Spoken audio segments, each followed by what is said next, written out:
Hi, everyone. Welcome to Art Chat. I'm your host, one of your co-hosts, Linda Riesenberg Fisler, and I am with Cherie Dawn Haas. Hi, Cherie. How are you doing today? Hi, I'm great. It's great to be here. Good. We're going to be talking about understanding gestures. So I asked one of my favorite friends to join us as a special guest because she's a wonderful dancer and she teaches dance to children. So I know that she probably talks a little bit about gesture when she is teaching dance with the kids. So this is Joanna Pang Atkins. And Joanna, I'm going to flip to your bio real quick and read that while well, this is going to be strange because now I can only see half of your bio on my screen, but let me share this. Oh, I am sharing it. Okay, so good. We're good. So Joanna, I'm going to read a little bit about your bio. Joanna Pang Atkins was named the 2014 Outstanding Arts Educator by the Morris Arts. That's a school? Is it a private school? It's a cultural organization. Okay. And do community projects, school projects, grant writing, cultural organization, places teaching artists in schools. Wonderful. She's been a lifelong performer, an actress, a dancer. She's been on television. She's been in the movies. She's had musical theater as well as ballet. And Joanna was on one of my favorite shows, which is a kind of a joke between her and I. It's called The Secrets of Isis, is an Egyptian goddess. And actually, Isis is one of my favorite goddesses. I always try to study some of the Egyptian mythology, and so kind of a connection there, kind of our girl connection, I guess, Joanna. So, right. And she's toured the world, and she's experienced firsthand multiple dance and music cultures, many countries. So that's one of the reasons why I wanted to pull her in, is because as we think about gestures, understanding gestures, are they different in different countries? And she actually sent me an email earlier that had a really good distinction, which we'll get into when we look at your dance pictures. And then she has traveled, like I said, everywhere. She teaches in California. I mean, she's been in Budapest. She lives in New Jersey, and she does world dance residencies, which we'll talk a little bit about. Joanna, why don't you go ahead and tell us a little bit about why that was interesting to you, and why, I guess during COVID, it's a little hard to do. So I don't know if you're doing that, but tell us about yourself a little bit more.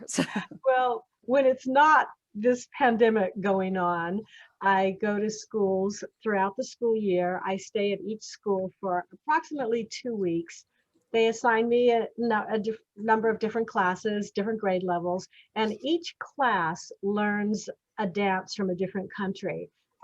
Yes, they have to learn their dance steps, and yes, it ends with a performance, but it's so much more than that, because they're learning about the culture, the traditions, the traditional dress or the costumes. They have to learn about the country. And they have a big presentation where they talk about the flag, the country, the dance, and then they perform their dance. And for me, it's so wonderful because I love to see them grow in confidence, because I have all age levels. It's all inclusive. It's part of the curriculum for that 2-week period that I'm there. And so, yes, especially in the United States, it's very popular for girls to dance. It's not as popular for boys to dance. So sometimes the boys are a little nervous, but I just see them blossom and end up loving it as much as the girls.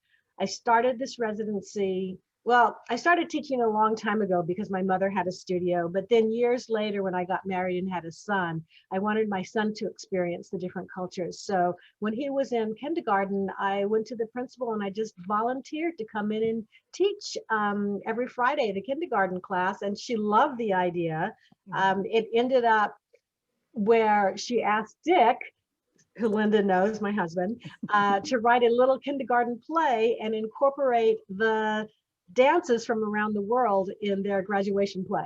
So that's how I started. Of course, my son now, he's all grown up and married, and it's become a passion of mine to go into the schools and just see the boys and girls just blossom and dancing. Yeah. Yeah. Yeah.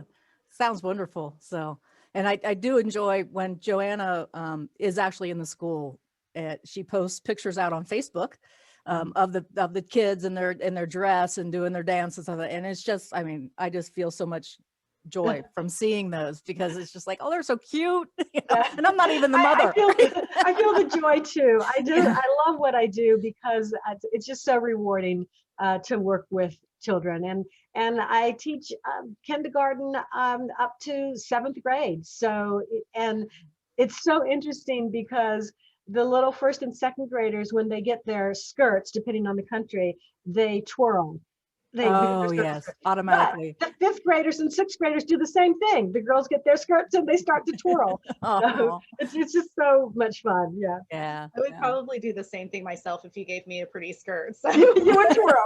That's right. Yeah. So Cherie is also a dancer. Well, I guess you're more yoga now than dancing, right, Cherie?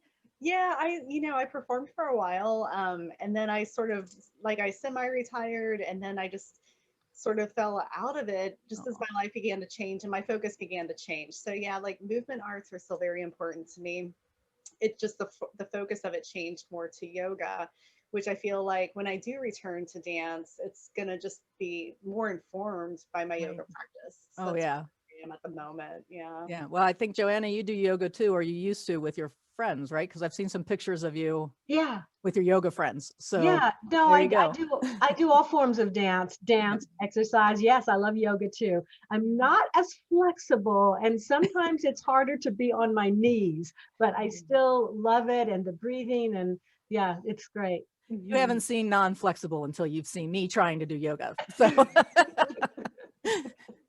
all right, so we want to get into talking a little bit about gesture, and I'm going to pull up another screen here. So, one of the things that I had talked to Cherie about and Joanna about is before we came on the air is how much that I didn't realize that gesture was so much a part of us, and that we tend to use gestures daily. And I don't care if you're in the US or if you're in Europe or if you're in any part of the world, gesture is a big part of our everyday lives. And so when I start talking about understanding gestures, I'm not just talking to the artists that are listening to this. I'm talking to the writers. I'm talking to the poetry writers. I'm talking to the dancers. I'm talking about just to the people every day who just want to understand more about body language and more about just gestures in general and how we can incorporate them in our creative work. So if you're creative, you are probably trying to connect to gestures in one way or another. So keep that in mind as we go through this. And one of the things that we're going to talk a little bit about is Degas' work when he was painting and drawing and sketching the ballerinas. And when we do that, there's some questions that we need to think about, like, what do you notice about what he was drawing? And what do you notice about the figures that he was drawing? And what do you think the dancers are waiting for? Because, when we're capturing that second of the gesture,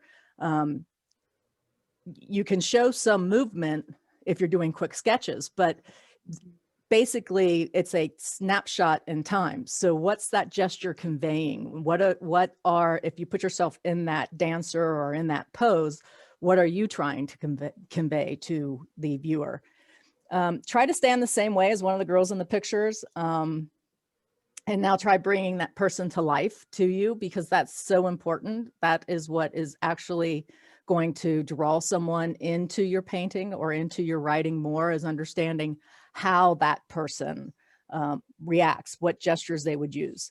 And then, try to, what more can you guess about the personality by moving like her? So if you become that image, that person, what is it about her personality that's grabbing you? Because that's probably what's going to grab your viewer and your audience as well. And then, so the fifth question that we want to look at is, if you were in the painting or if you were in the sketch that Degas did, what might you be feeling or thinking? So those are some important questions that I think that you can even walk away with and use while you're standing behind your canvas, or while you're sitting there typing in your novel or your poetry that you're doing. And we're going to talk a little bit about examples of this, and I'm going to let Joanna and Cherie jump in here as well.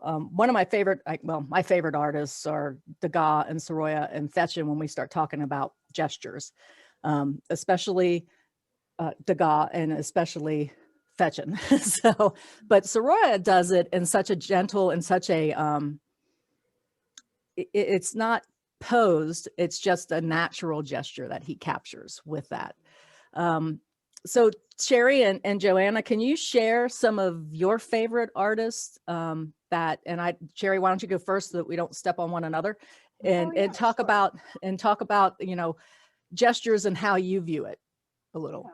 Well, definitely Degas. I mean, from the beginning, I think one of the first pieces of art that I ever bought was a replication of his little dancer, the Petite Dancer, and I still have it, and I just fell in love with it. I'm like getting kind of emotional thinking about the time I went to the St. Louis Art Museum and I got to see it in person. And it was just amazing. Yeah.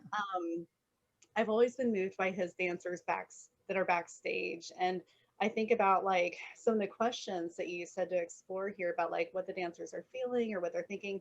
And one in particular that comes to my mind, I can't remember the title of the painting, but she's tying her point shoe. Yes. And I just like, I know that moment. I didn't do point, by the way. Like I did it briefly, long enough to know I did not want to do it. But I know that feeling of getting ready to go on to stage. And for me, there's always been this like weird balance of being nervous and also feeling confident, and also just the adrenaline of getting to share what you've been working on and connecting with the audience. And there's just all these different emotions happening. But in the drawing that I'm seeing in my mind, like she's so calm, and I think that you see that sometimes when you're backstage, like some people are very calm and you can't tell if they are nervous. And then you have some people who are like talking really fast. Oh my gosh, is my hair okay? There's so many different personalities coming together, and then once the lights go on, all the personalities disappear because you're in character. Right. And that's what excites me when I think about like how visual art represents the things that we do as performers. But with that, I'd love to pass it on to Joanna and hear what you have to say about any of that. It's interesting because you talked about Degas, and he has been one of my favorites since I was a little girl because I grew up in the ballet world. And I always was looking at his paintings, and I also have the little dancer. What surprised me the most about that is that the little dancer is actually so little. It's this big. I have the one that's little, a replica, and then I have a bigger one, but I have a collection of dance sculptures. And my mother had a collection of dance sculptures, so I inherited hers also, added them to my collection. But definitely Degas is one at the top of my list. I even have his stationery for note cards. And the other one who has always fascinated me in a totally different style is Picasso. And years and years ago, when I was in France, they had a huge Picasso exhibit, and I was really excited to go there to see his sort of abstract stuff, his paper cutouts and all of that. It's interesting, though, that this is about gestures, because I honestly, in the paper cutouts, there weren't really gestures. There were a lot of shapes. But I don't know, I would say those two fascinate me. I mean, along with others, but yeah, those two are very interesting to me.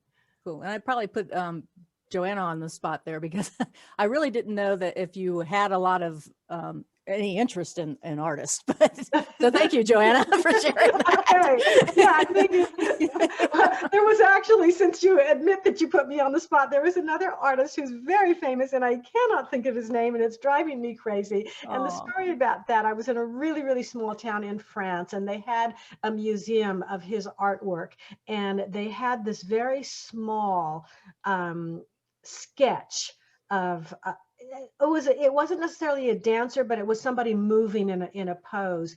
And at that time, it was years ago. At that time, it was $600, and it seemed like just an outrageous amount of money for me to spend on this small thing. I was very young, and nowadays that would be whatever. And I wish I'd done, but I can't think of his name, so it doesn't matter. It was Matisse by chance? Was it a Matisse maybe? It wasn't a Matisse. It was somebody who was a little bit more Contemporary. edgy, I would say. Okay. Renoir comes to mind, but I don't know if it would be him. Yeah. We could go on all day naming all the French Impressionists. Yeah, right.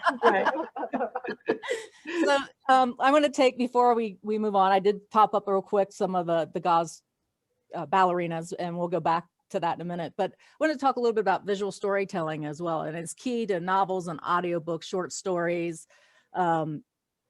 We have to make it more interesting. So I have I actually, this is not a teaser from my book, Joanna. I just made this up, but it's like Nicole frowned at Jenkins's statement. Her disappointment was echoed in the exhale of her sigh. So that paints a very good picture in your mind. You see somebody who's disappointed, she's frowning, and then you hear a sigh that's, showing her disappointment. So you have a lot going on in those two sentences that are very short, but it says a lot. So visual storytelling is not just an artist or an author thing. It is as well, when you're painting, you're telling a story. And I was telling Cherie before we went on the air, I said, one of the things that I noticed by pulling all of these notes together and having you two on the show is that I really don't think about gesture when I'm painting. I think about it more when I'm writing. So it's kind of interesting that I made that note to myself of, am I really thinking about gesture when I'm painting? Well, good. One more thing to paint, worry about now, right? I have to worry about values. I have to worry about the foundation of the painting. I have to worry about my drawing. And now I have to worry about gestures and color theory and all of that other stuff. So what's one more thing, after you get to 5, what's it matter?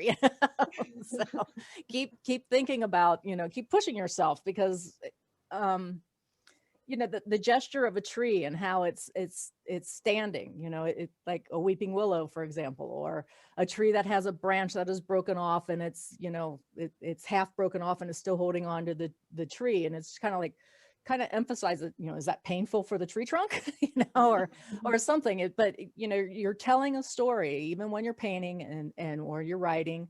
And then one of the other things I wanted to touch on is poetry, and Cherie writes poetry. So I'm going to let her jump back in here too. But one thing I wanted to mention is, I think if you haven't been alive in the last 3 weeks, you probably don't know who Amanda Gorman is, but she's really come on the scene, especially since she read a poem at the inauguration, and then she read another poem at the Super Bowl.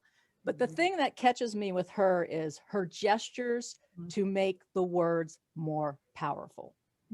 And it's not, I will be the first to admit that I don't typically watch people who write poetry read their poetry. So I don't know if this is something new or not. Maybe Cherie can enlighten us. If not, that's okay too. But I mean, watching her put gestures with that poetry just made it so much more powerful, so much more, it's like you could tell she felt something with it. She really put herself in it. And so again, without the gestures, and she was just reading the poem, I'm not particularly sure that we would have remembered her name, for example. Okay. So think about that. And then just think about how we use gestures every day. They're deeply rooted in our expressions. Half the time we don't even know that we're doing it. So just kind of keep that in mind. So we have to, as artists, as creative people, we have to draw on those and really pull them out of us so that we can use them in a way that brings our audience into what we're doing. So Cherie, talk a little bit about poetry and what drew you to poetry. And I would imagine some of it is the descriptive words that you have to find to convey what you're feeling. Yeah, it's funny, like I actually don't use that many like descriptive words in my poetry. It's very concise, I would say, like in the wording and things like that. I've written poems about dance though. Like I can tell you that just because for many years that was just my absolute number one diehard passion. And so it came out because when I write poetry, often it's almost like a journaling experience, you know? Mm-hmm. So while there are gestures within it, like I write about my dogs a lot too, and like one of my poems talks about how they're like he's asleep, you know, and you know that he's dreaming because of the way that he's moving his body and Right. things like that. There's probably more references to gestures in my novel though, because that's based on a fire dancer. Oh yeah. And with that, you know, it was so difficult to put into words that experience. And I think that that's the same with probably any type of movement that is just so, you know, it's so intuitive and it feels so natural to move. Jan, I'm sure you can relate to this. Like I feel like we don't even have to think about it. And for me, it's hearing music. That's one of the things I thought I'd bring up too, because if I hear music, I can come up with a gesture to it. And I often do. Like my family thinks I'm crazy. You know? I dance around the house. My one son plays ragtime piano. And so he'll be like just hitting the keys on the piano in one room, and I'll be in the kitchen just making up little dances. You know? But Don't hide. I did that last week. challenge. So I turned on Motown and I was dancing in the kitchen while I was making dinner. So Right? yeah. Right? Yep. It moves us. And so even with music for musicians, like that gesture is built into the melody or the rhythm, you know, and I think that sort of informs the way that we move as dancers. And then writing about it, though, writing about fire dancing and fire eating it was challenging because it's such a spiritual experience, as I think most dance is. So I mean, do you agree? Mm. Yeah. Anything to add, Joanna, or do you want us to move on? No, not so much about this, the poetry, but I have been a long time teaching artist for NJPAC, and we have to incorporate music, drama, and dance into the curriculum and storytelling. And it's not just reading a book, was always emphasized, but it's actually putting the book down and telling the story with gestures, with wow. a call and response, with making the whole storytelling interactive for the children. And sometimes they're just sitting, but you have to include the gestures, include motions, even in a sitting position, or pounding for footsteps or something like that. But it's always interactive and inclusive of many, many gestures. Right. Yeah. Cool. So, so we'll just visit these really quickly because we kind of, all three of us talked about Degas, but these are some just real quick sketches, and you can see, I particularly like the one on the right where he has a number of figures that he's caught, and you could tell that they're very, very quick gestures, very, very quick sketches. The ballerinas are warming up, maybe probably backstage, and he's, you know, grabbing each one. And one of my favorite is the toe, where you just see the legs of the ballerina. I don't know if my pointer is working or not, but Yeah, no, it's there. Yeah. And you know, that is just like, wow, you know, it probably took him 30 seconds maybe to draw that. And then it comes back, you know, it comes back to me too, as you know, having models pose, or doing life drawing, excuse me, you know, is very, very important in our work. So, but even though I've done that, again, I don't think about gesture when I'm painting. So, you know, we have to go and pull that back out of us in one way.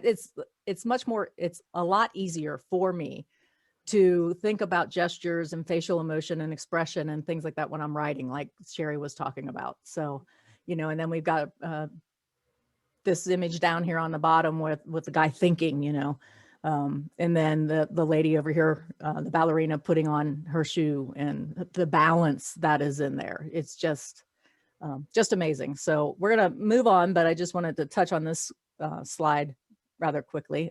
Unless you all have something you want to point out? No? Okay, so we're gonna move on to this one. So, excuse me, we're gonna understand gesture. So research shows that more than half of all human communication takes place non-verbally.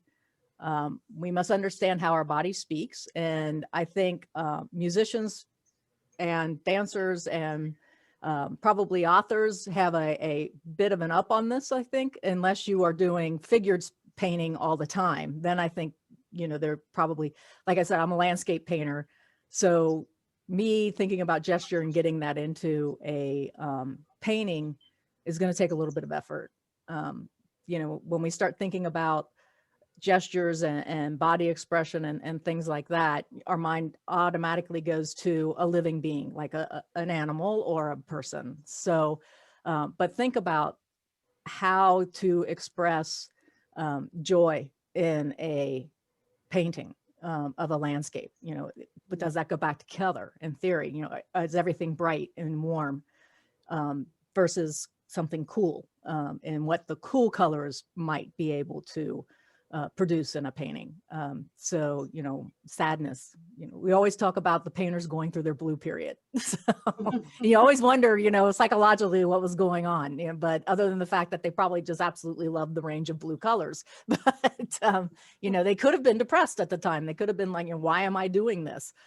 So, just all those questions come back to trying to understand what was going through the creative person's mind at the time that they were painting or writing or drawing or creating music or dancing or whatever.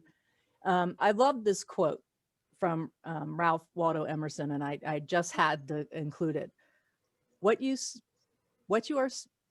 are speaks so loudly that I cannot hear what you say.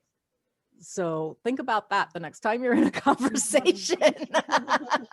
What's your body language telling the other person? You may be saying one thing, but your body language could be telling them something totally different. So understand that. Do a lot of people watching, for example. And I love people watching. As a matter of fact, my husband, whenever we're out to dinner and I'm sitting there looking at other people and he's like, quit staring at them. I'm like, no, this is great understanding. So, yeah, so make sure that you open yourself up so that you can start to understand and start to explore gestures a little bit more and people's body language and things. Incorporating gesture and painting, even in non-human paintings, it's our way of doing visual storytelling, and it makes the message we're trying to convey more memorable.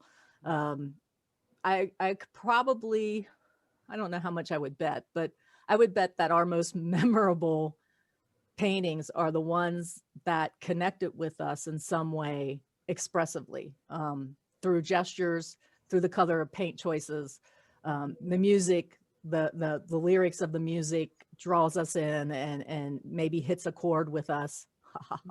Wasn't that a good pun? It's a chord.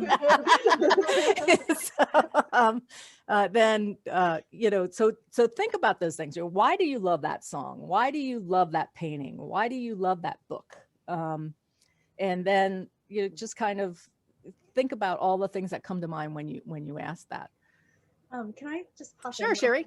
and add? When it comes to trying to define why you love something, I think that that's really helpful as creators, because then we can figure out how to replicate that in our own unique way.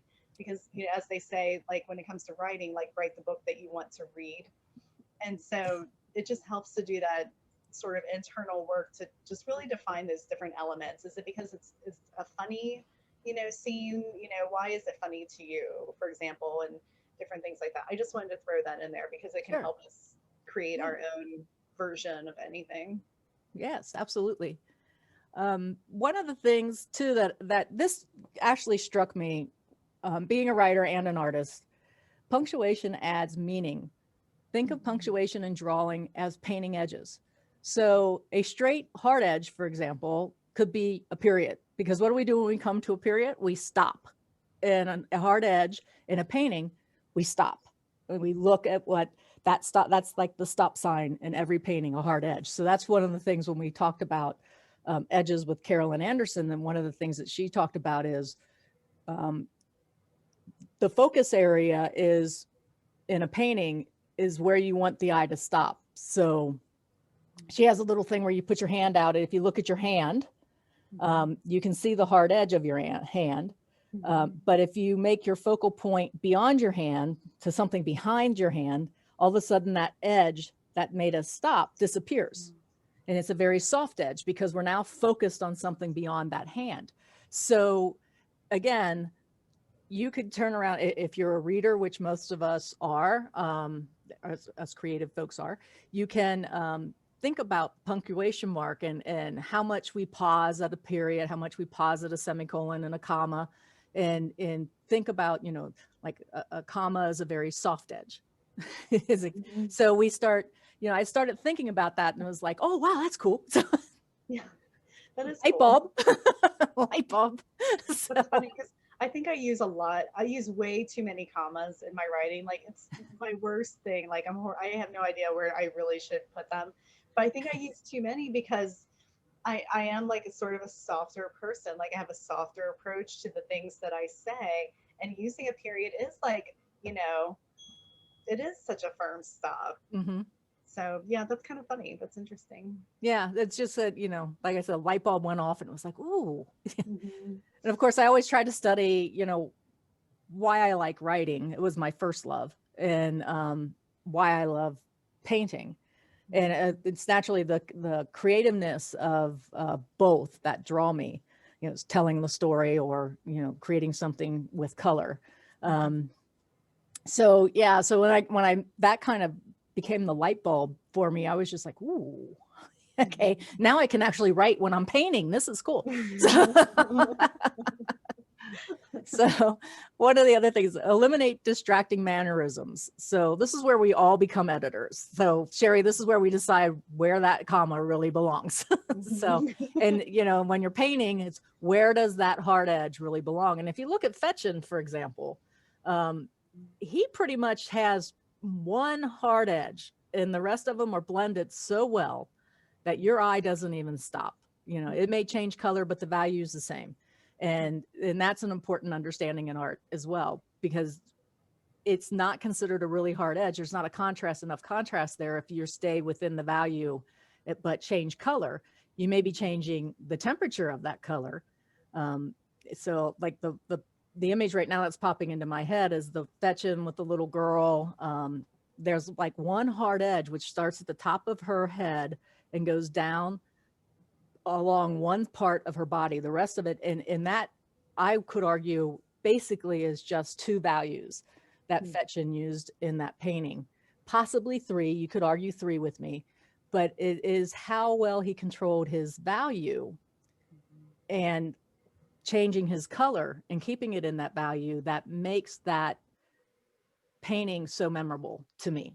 And I'm always trying to strive to get my values down to one or two and see what the painting looks like. But again, eliminate the distracting mannerisms. And what you want to do with that is just figure out where your star is and figure out how you're going to present that star, whether that star is in a book, subject of a music, song, lyrics, poetry.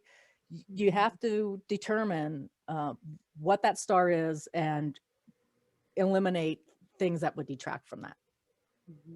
Okay, so let your body mirror your feelings, or let the subject of your painting, your star, display a gesture that conveys the story.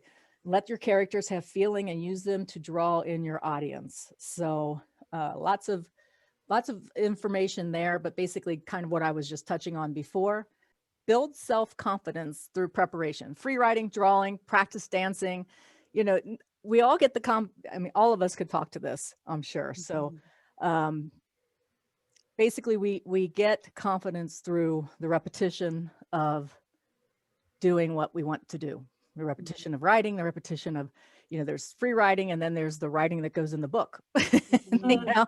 And then there's drawing that we do, and then there's drawing that gets transferred to a canvas so that we can paint what we want. We work with our mind to, I'm going to keep this, I'm going to delete that. you know, when we're dancing, there's practice. These folks are still get on this stage and start dancing, right, Joanna? Right, that's right, practice. Yeah, and I mean, and even the kids, like you said, you're there for 2 weeks, and they're practicing, and then they have their performance at the end of that, and go from there. So that preparation, that practice, that all goes into building our self-confidence. You guys have anything to add? Okay. No?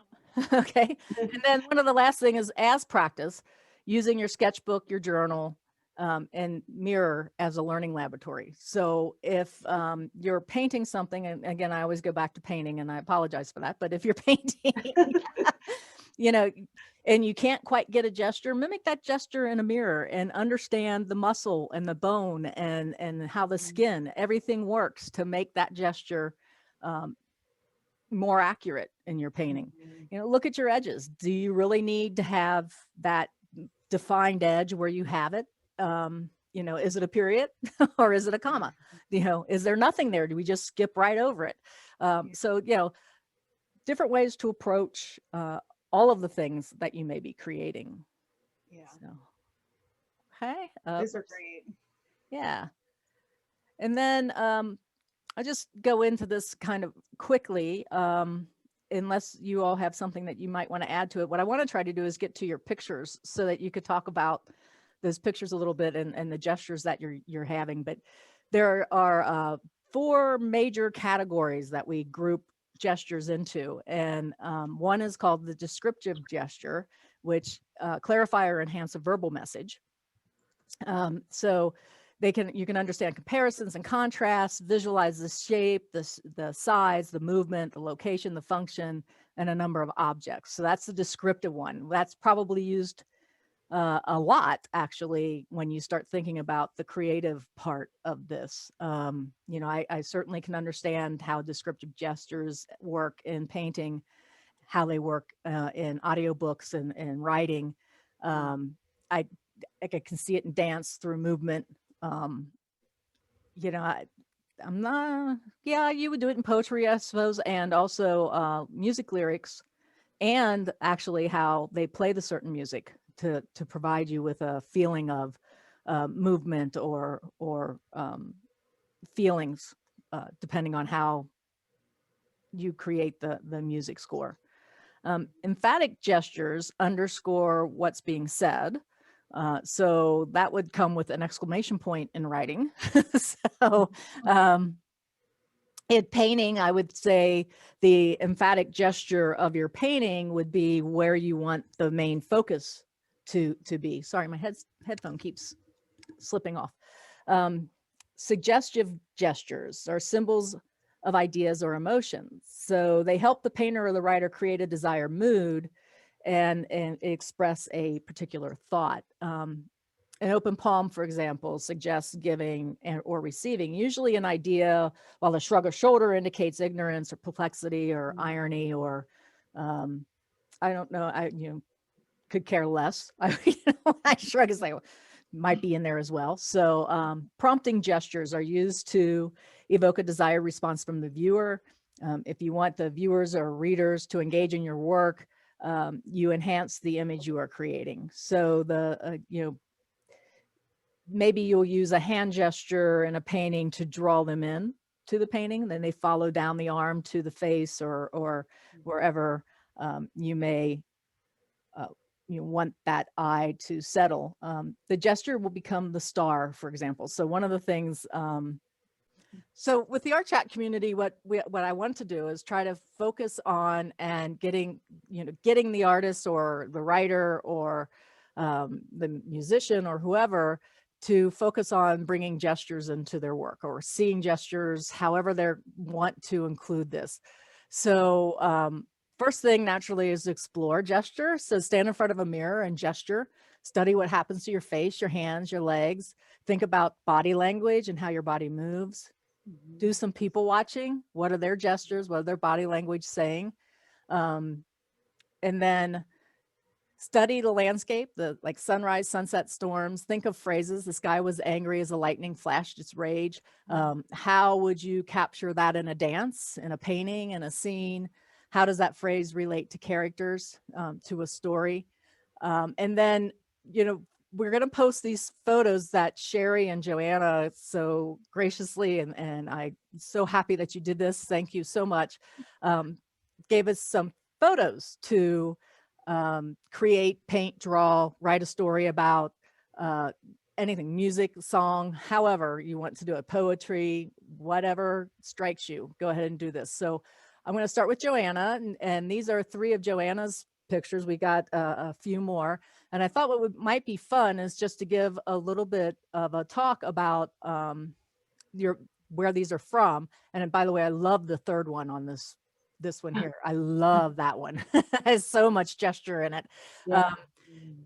But yeah, and then talk a little bit too, Joanna, about, and I think maybe the second photo will capture that, what you sent me in the email about the 2 different cultures and how they use their gestures. Right. So go ahead.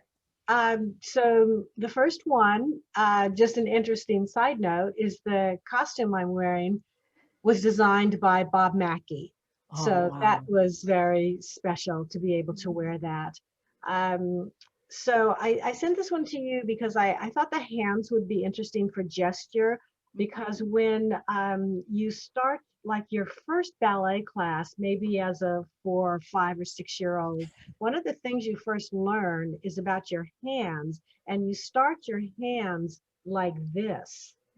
And then as you get older, they soften. And so this little bunny ears thing comes into a different kind of gesture. So it's not just the arms, but it's all the way to the fingertips. Yep. So this was from a ballet production where I was dancing Firebird. And of course, it's the Firebird arms. And so I thought that was an interesting one to send you. I don't remember if I sent it to you in color also, and the costume I'm wearing is all in orange tones. Oh, okay. Pretty. Yeah, I just picked select ones for this chat, but I will probably. No, I sent you a lot so you could choose what you Well, thought. they'll probably all end up in the community. So That's okay. and just so folks know, the Art Chat community is a private closed group on Facebook. So if you want to join that group, you A, have to be on Facebook, and B, let me know so that I can add you to the group. So go ahead, Joanna. All right. So the next photo is a Chinese classical costume, and I had the great opportunity to travel around the world with an Asian dance company. We performed Chinese dancing, Japanese dancing, classical dancing, jazz.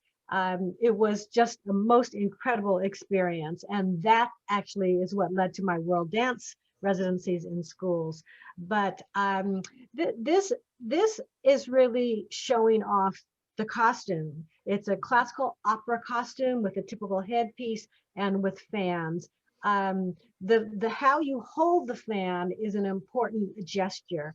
How you move your fans, sometimes you're moving them in sync, sometimes you're moving them differently, but it's all a gesture with the arms from up to down to side, even to back. When I thought about sending this one to you, well, actually you saw this one on Facebook and you said, oh, this would be a good one. Yeah. Normally when you are dancing with fans, and it's more, well, it's absolutely typical in Japanese dancing as opposed to Chinese dancing. With Japanese dancing, if you're dancing with a fan, the most important thing is as you're moving your fan around is your head is always following. So it's the arm gesture and the head. But this was just really, wasn't even about the dance movement or the gesture. It was showing off a typical classical Chinese kind of opera costume. It's very heavy, it's all beaded, and the fans are in a really nice, pretty position for a photo. So, Joanna, can I ask a question? Yes. When you said that your head always follows your hand, now in the school of thought that I was brought up in, that was because you want like your audience will look wherever you're looking. Is that for the same reason, or is it different?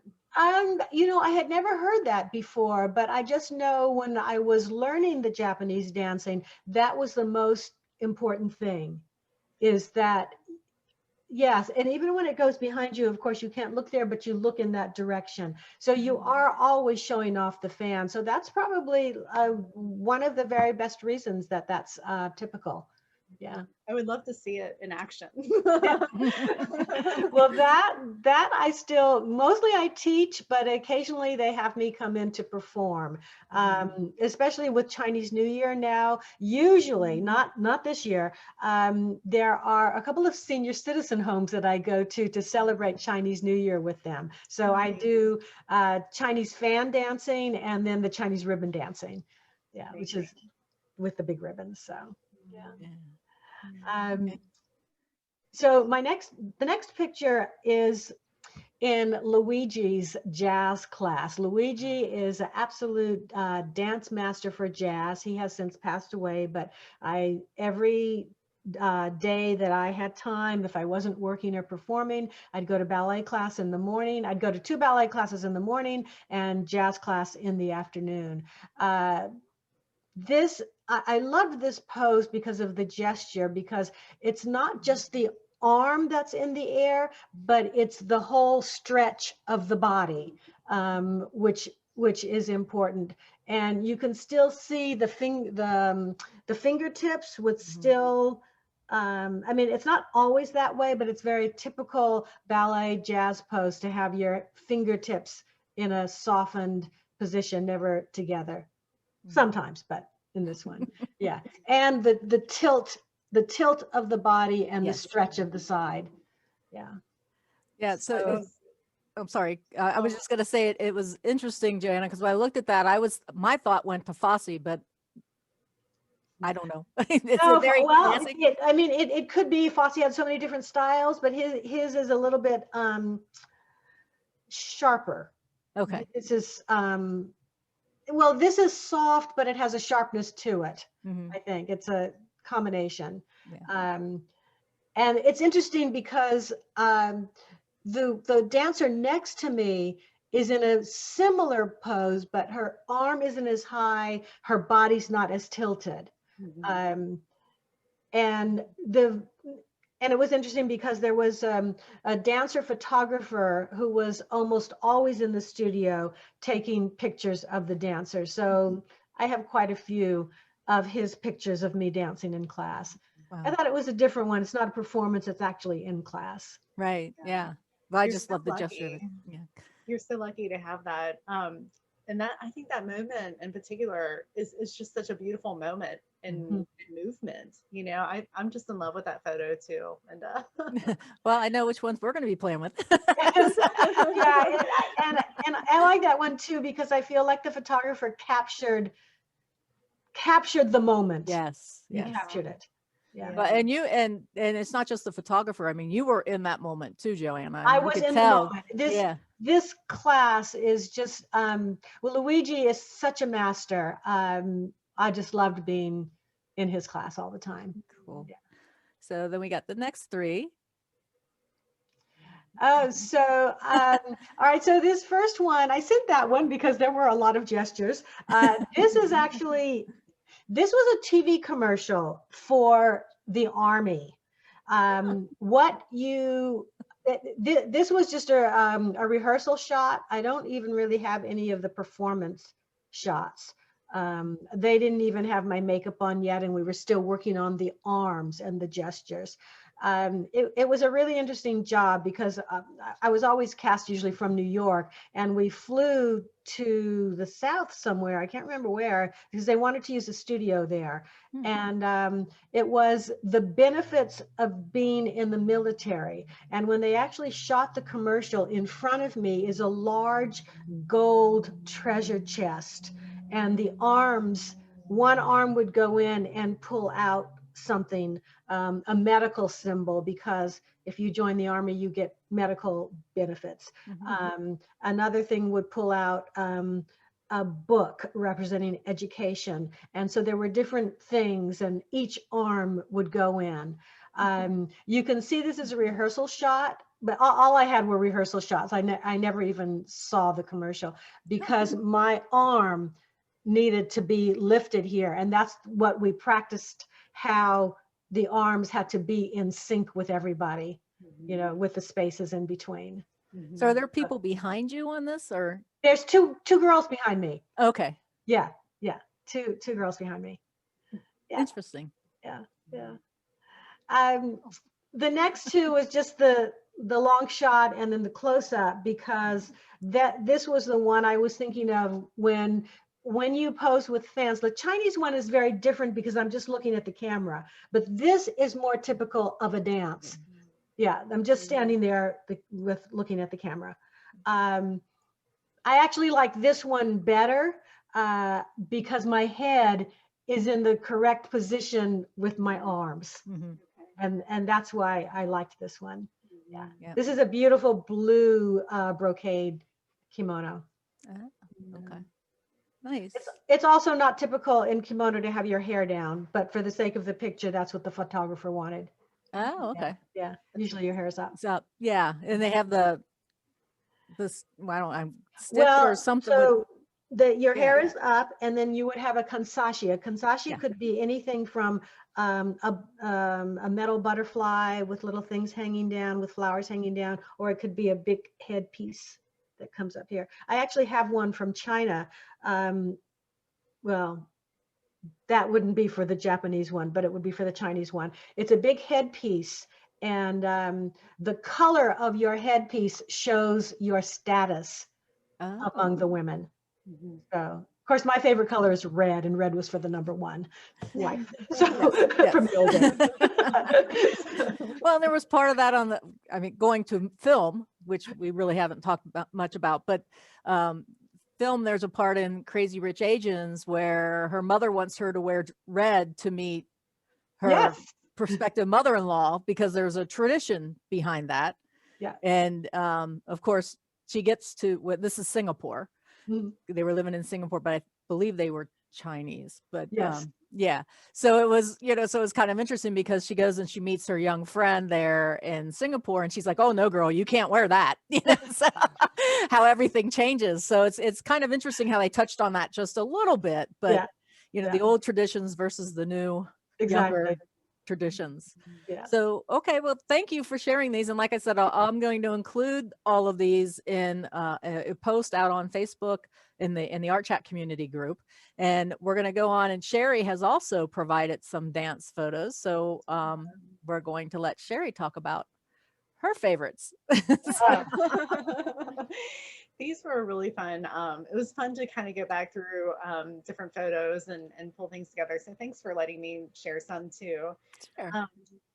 The first one is from when I was performing with a dance and music ensemble, which was it was always my favorite to perform to live music. Often it was improv too. So we didn't necessarily know like what the musicians were going to do next, and we just kind of had to be ready to respond to it. And that's one of the things that I just loved about the type of dance that I did. And by the way, which was American tribal belly dance.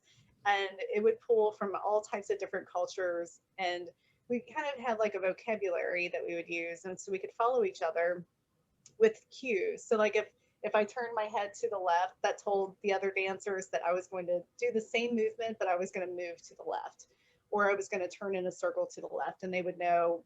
So by watching it, like it always looked choreographed, but it was very much spontaneous.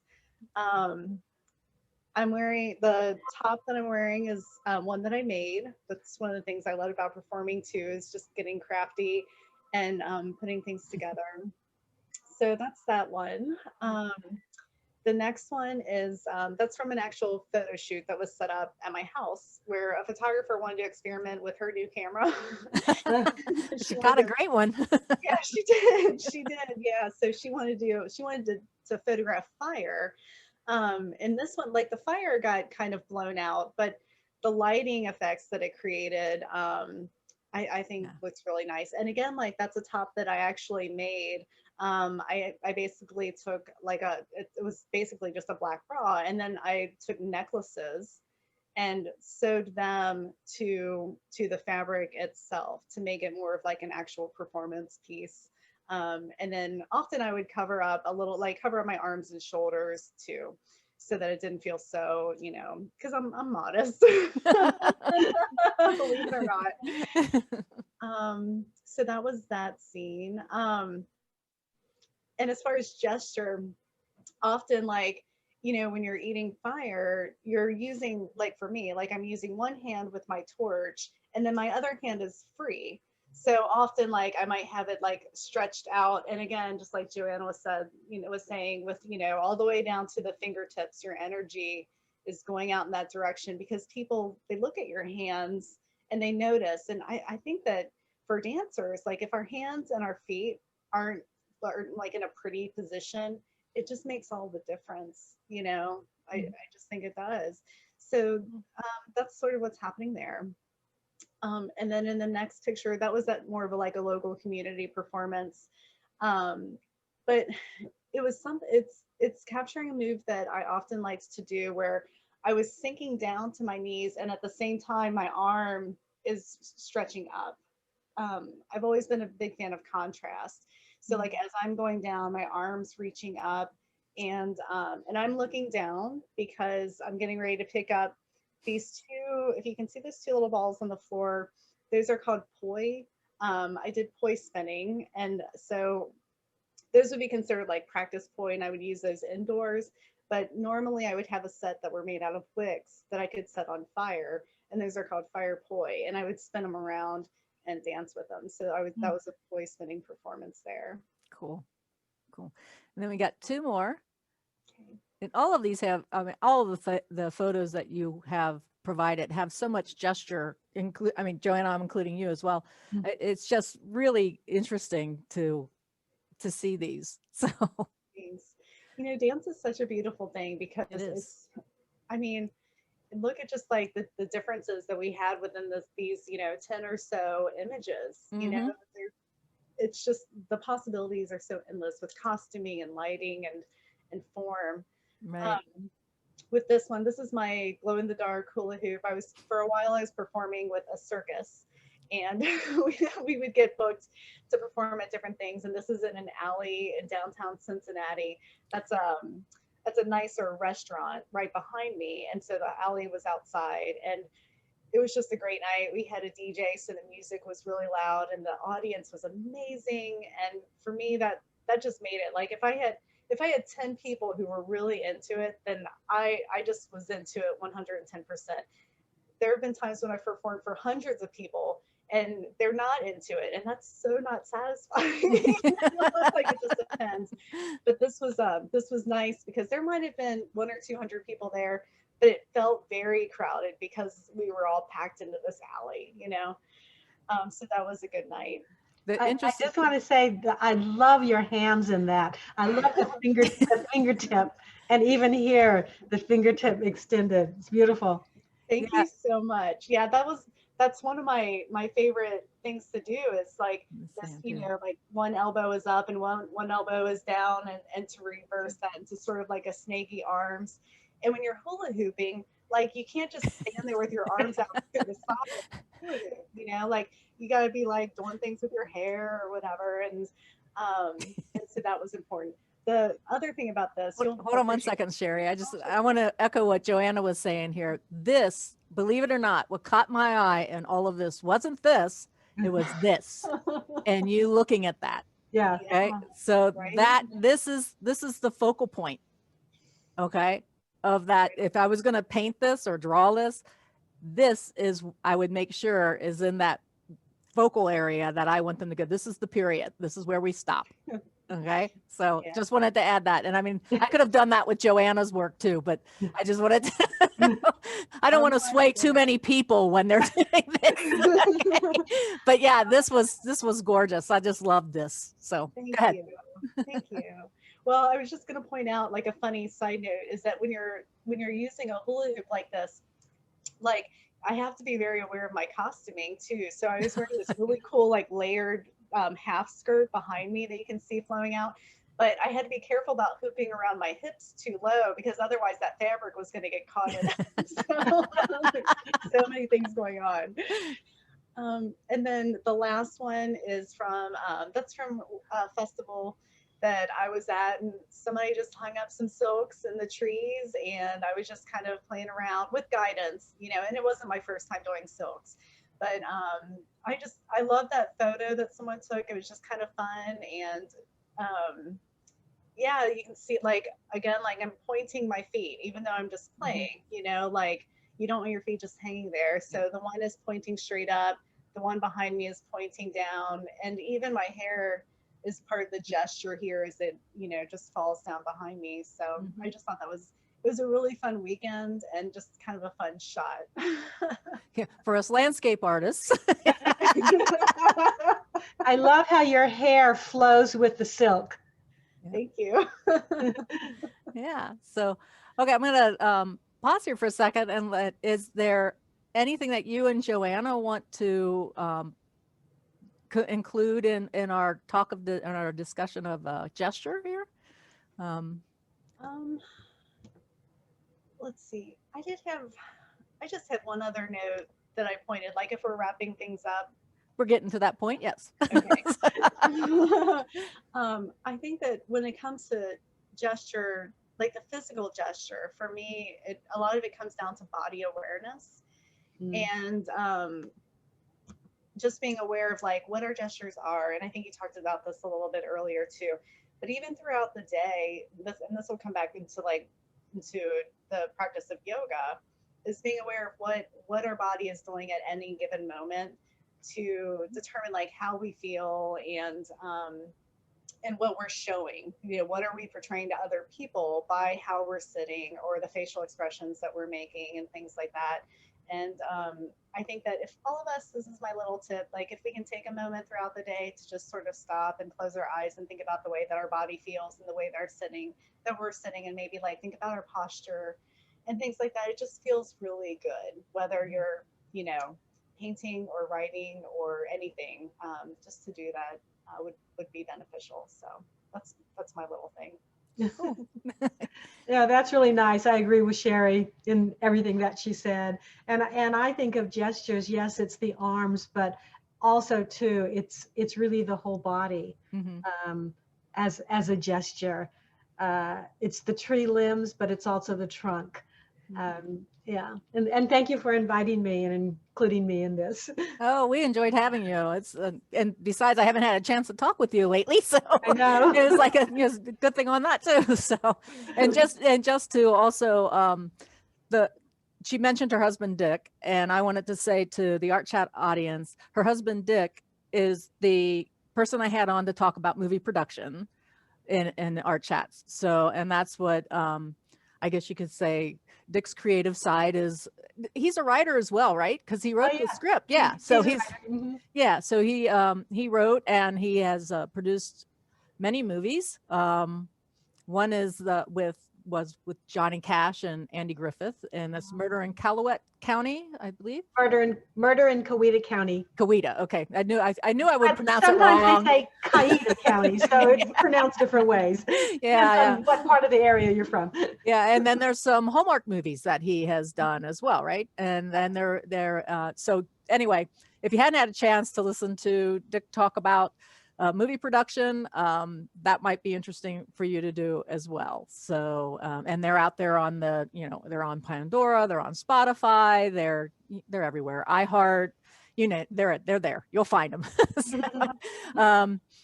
So we're going to wrap up here a little bit. Like I said, many thanks to Joanna and Cherie for sharing their work with us. Whenever you put yourself out like that, there's always, oh my gosh, what are people going to say or do? But they were beautiful, beautiful photographs. And I really, really want to urge our artists in the Art Chat community to use these photos to explore gesture. And if you would be so kind, if you feel like it can be shared, please share them, because I know that Joanna and Cherie would love to see what you're doing with them.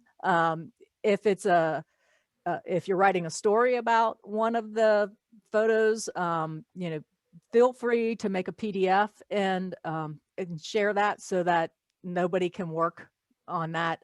Or if you want to share it on like your website, post the link to your website on Art Chat. And the same with the photos. If you rather have them under your control on your website, that is absolutely understandable and welcome to post a link to it so that we can go and see it.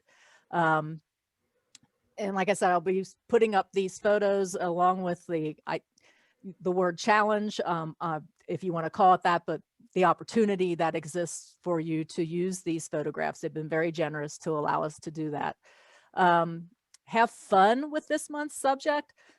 Think about gesture, watch other people who are making gestures or doing something with their body that, you know, catches your eye. Ask yourself why it caught your eye. You know, it's gesture. After doing all of this research for this art chat, to me, it just became one more thing that is just as important, like drawing correctly and building a strong foundation and color harmony and, you know, what's happening to a character in a book, you know, or a film or a script, or however you're going to grab that. If research is showing that, you know, gestures are, you know, 90, almost 100% of what we're talking about, it's got to be that important to get it into our work. So it'll help your audience connect with that creative work, and it will make it memorable. So Joanna has a website out. It's Joanna Pang Atkins, ATKINS.com, which, you know, I just now sit here and think about Sean Atkins, my character, and your last name. That wouldn't have anything to do with it, would it? But, anyway, so Joanna Pang Atkins, not with a D, with a T, Yeah. .com. And then Cherie Don Haas, her website is Lifesoup.blog. So you can head out there. And then my website, Linda Fisler, FISLER.com. So thanks again for joining us. Joanna, thank you so much for putting your time aside. Yeah, and Cherie, thank you too for sharing a little bit about, you know, your dance side and your other creative sides as well. Like I said, it's you know, it's not easy to put yourself out there, especially these days. So I do appreciate both of you doing that and coming on and making Art Chat a lot of fun. So Thank you, Linda. And thank you, Joanna. Thank you. Nice to meet you, Cherie. Same here. It was a pleasure. Truly an honor. bye, everyone. Have a good day, and we'll talk to you later. Okay.